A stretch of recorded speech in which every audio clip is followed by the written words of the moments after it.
So, I might have been wrong about Sarada's MS ability. Well, at least her supposed secondary MS ability. See, if I'm being entirely real with you at this point, it's kind of a coin flip. And not a coin flip I feel hugely confident about. See, chapter 21 of Boruto's 2 Blue Vortex is officially out, or at least the text leaks are, so I have a pretty good idea of what's going on in the chapter. And in this chapter, we saw Sarada finally use her MS ability, which is crazy broken, by the way. See, Sarada's MS ability, or at least one of her MS abilities, is called Ohirume, an ability that allows for her to create multiple gravity wells, like black holes, that she can selectively suck things into with a massive amount of gravity. And whenever something or somebody is sucked into one of those gravity wells, the gravity well explodes, doing nearly as much, if not as much damage as a Rasengan Uzuhiko from Boruto, immediately making Sarada one of the most important from a power perspective wise characters in Boruto. And my god, about time. And while I was correct in my theory about that being how that MS ability worked, I've been sitting on the idea for, oh my god, almost 2 years now, that one of Sarada's MS abilities is going to be a healing golden flame Amaterasu that would not only counteract her inability to heal, but also possibly battle back against the power of omnipotence. And while that theory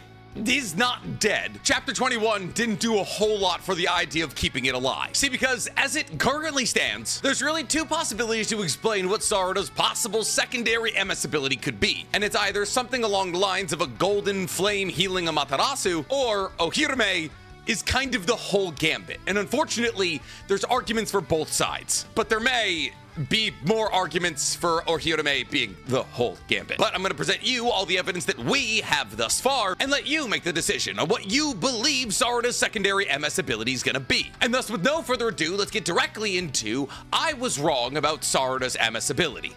Parentheses, maybe. But before we get to explaining why I may have been wrong, please guys, for me, like the video, subscribe to the channel, and hit that noti bell. And if you guys are looking for one additional NC Hammer 23 video a week, the Naruto reaction series is back. You can find it using the 4th wall link in my description below. So, will Sarada have a secondary MS ability, or will her secondary MS ability just be an extension of her first MS ability like that of her father? Well, those are the 2 possibilities that we're going to talk about today. And like we usually do with videos such as these, let's first talk about the possibility that I believe is less likely and work our way to the possibility that I believe is most likely, which means, unfortunately for me, the first possibility we're going to be talking about is the idea that Sarada will awaken a complete unique secondary MS ability that allows for her to heal and possibly break the grip of omnipotence on those that are affected by these flames. Now, the evidence for this MS ability has been laid out in front of us for a long time. There's one, the fact that Sarada's mother is Sakura, one of the greatest healers in the history of Naruto, and yet for some reason the half of the equation that Sakura is responsible in terms of making Sarada seems to be completely ignored in Boruto, as the only things that we seem to focus on in terms of Sarada as a character is her Sharingan and Uchiha blood. And while she does occasionally bust out a Chanara and use her ridiculously powerful strength that she undoubtedly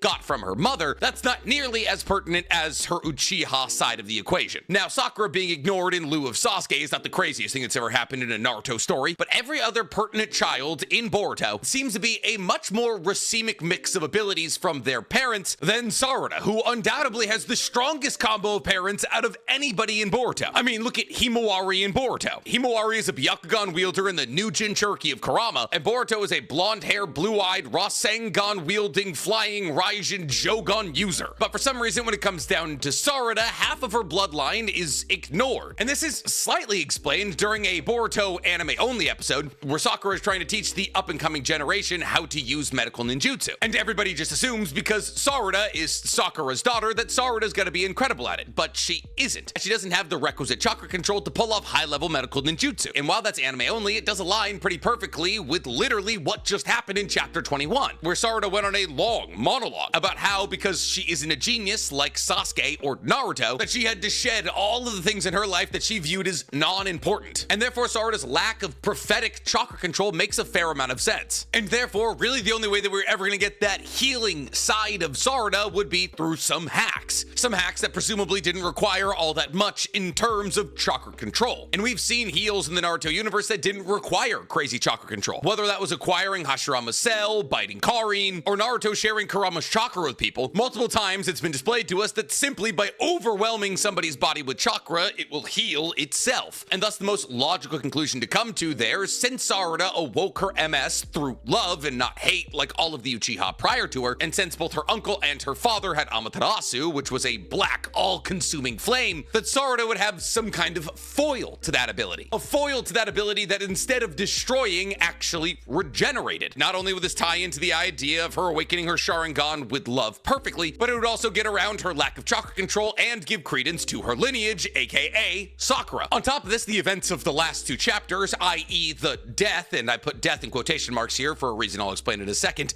of Yodo, has kind of set the stage perfectly for Sakura swinging in as a savior. And the events of chapter 21 corroborate this theory, kind of, but also destroy it simultaneously. See, because in chapter 21, we saw from the first official leak that the team at Naruto gave us, we saw Sasuke talking to Boruto in the early parts of the time skip, telling him immediately after talking to Boruto about how the entire world has been deceived, that Sarada's eye will become a tremendous power as they face this crisis. And now, while we already did an entire video talking about this one singular page, the conclusion of that video is that either Sasuke was broken out of omnipotence by Sarada's MS ability without Sarada even knowing that she did it, or Sasuke is aware because of his understanding of how Mangekyou Sharingan awakened of what Sarada's MS abilities might be. And thus, with the context of Sasuke and Boruto talking about the entire world being deceived, Sasuke acknowledging that Sarada's eye is going to be massively important against that struggle, seems to imply that somehow, someway, Sarada's eye is going to be able to battle against the mind control of omnipotence. And there is a lot of evidence to back this idea, like the fact that the design of the Sharingan and the design of Sarada's MS have been seen opposing each other in Naruto the Last as the two armies that battled against each other on the moon. On top of this, as it currently stands, there is literally no way to break the world out of omnipotence, and thus somebody needs to be able to step up and counteract it, and that person could be Sarada. It'd be a massively useful spot for her, in both character progression and from a plot perspective. On top of this, during the speech that Sarada gives in chapter 21, she talks about how she needs to accept her emotions in order to save those around her. And how better to save those around her than be able to break them out of omnipotence and also heal them. On top of this, in this moment where Sarada is giving the speech about needing to save everybody in her life, objectively, the one person who needs saving more than anybody else is Yodo, who, while everybody in chapter 21 basically talks about like she's already dead, is not confirmed to be dead. Yeah, we see her get the Shinju special as she gets a cannonball-sized hole punched through her chest, and yes, she gets the classic I'm gonna die soon Naruto face as she dribbles blood down the sides of her lips, but we never see her actually kick the bucket. And therefore, in this moment of Sarada talking about how she needs to save everybody, I don't think there's anybody who needs more saving than Yodo, who can only be saved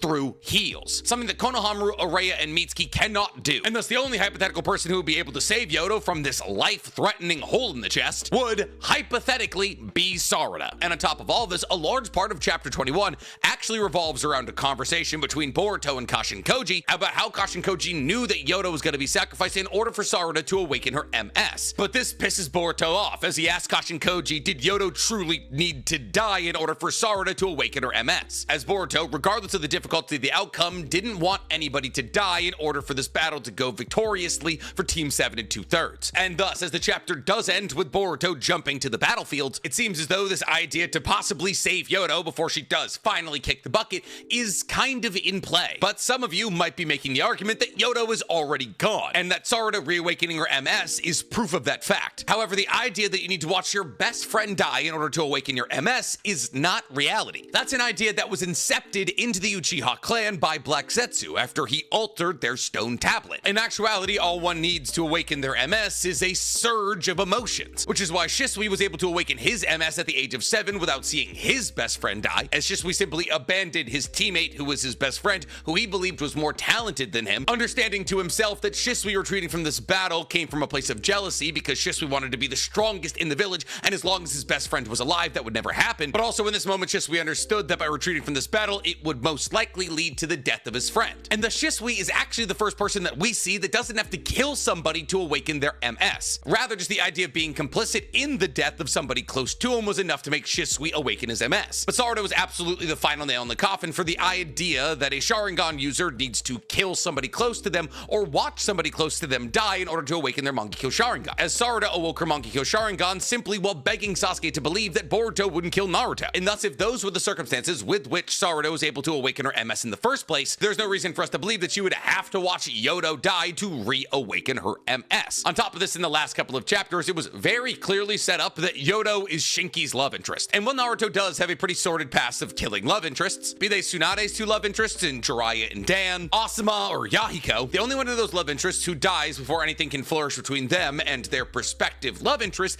is Jiraiya. And while maybe Yodo being introduced as Shinki's love interest and the fact that the two of them were never able to get together, even though Yodo so very clearly pines for Shinki, is a way to make her death seem more significant, even though she as a character is not. And if we're being entirely real with ourselves here, the Gaara equivalent in Boruto not ending up with anybody would kind of track. And really, unfortunately, that's only the beginning of the weaknesses of the idea that Sarada will awaken a secondary MS ability that heals and breaks people out of omnipotence. See, because Sarada's MS ability is known as Ohirime, which is just another word for Amaterasu. Well, it's not another word for Amaterasu, but it's a part of another name for the sun goddess of Shinto lore, Amaterasu. And while that does possibly set the precedent that Sarada's MS abilities are gonna be derived from Amaterasu, but used differently because of the difference in her awakening of her Mangekyou Sharingan, her having a Amaterasu-derived ability that, rather than using the black flames of Amaterasu, uses a black hole, which happens when a sun collapses upon itself, kind of lends the idea that Sarada's heading down a more Sasuke-coded path than a Sakura-coded path. Now, however, at least one of her eyes displaying an Amaterasu variant could show that her other eye could do the same, skewed in a very different way, like with healing golden flames that break people out of omnipotence. However, if her other eye was going to be able to do this,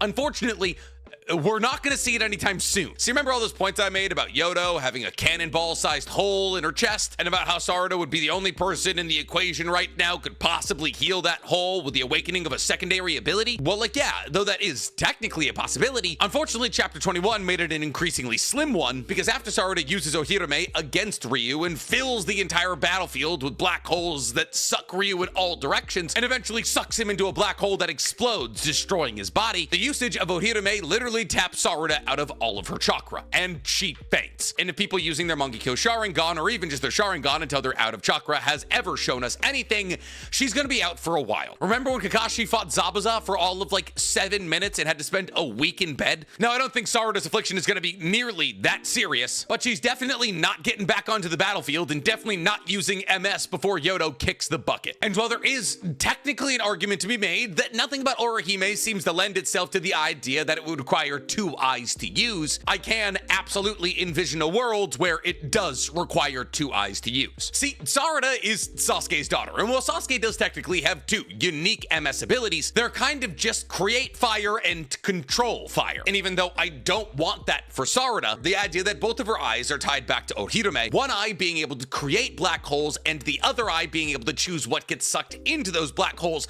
does seem highly likely, especially with the idea that her MS ability is an Amaterasu variant. And as Sasuke's ability is Amaterasu and controlling Amaterasu to make sure that it hits its target, the idea that his daughter's MS abilities would be somewhat comparable is a pretty reasonable conclusion to come to. Because fundamentally, Ohirime should operate pretty similarly to Amaterasu. That is to say, if let's say hypothetically one of Sarada's eyes allows for her to create the black holes, those black holes would operate basically exactly the same as Amaterasu. So while these black holes don't appear to be fired like Amaterasu, and rather seem to just appear more akin to Kamui than anything, then Sarada would be able to use these black holes as a projectile of sorts. That is to say, let's say hypothetically there's a bad guy in front of Sarada and he's standing still monologuing. Sarada could take a page out of the Shinju notebook and fire a black hole into his chest, immediately eviscerating him when it explodes after making contact. However, let's say hypothetically somebody's able to dodge these black holes, the control aspect conveyed by Sarada's other eye operates very similarly to Kagetsuchi. See, because while basically nobody has ever been hit with a fatal dose of Amaterasu, the most damage ever conveyed by Amaterasu is because it was being controlled by Kagetsuchi. And thus if somebody's able to dodge these black holes, or the black holes are too dangerous when used just by themselves as they suck everything in around them, Sarada can begin to use the other side of Ohirime, which allows for her to control exactly what these black holes are targeting, kind of like she did against Ryu's Iron Sand and Ryu's body.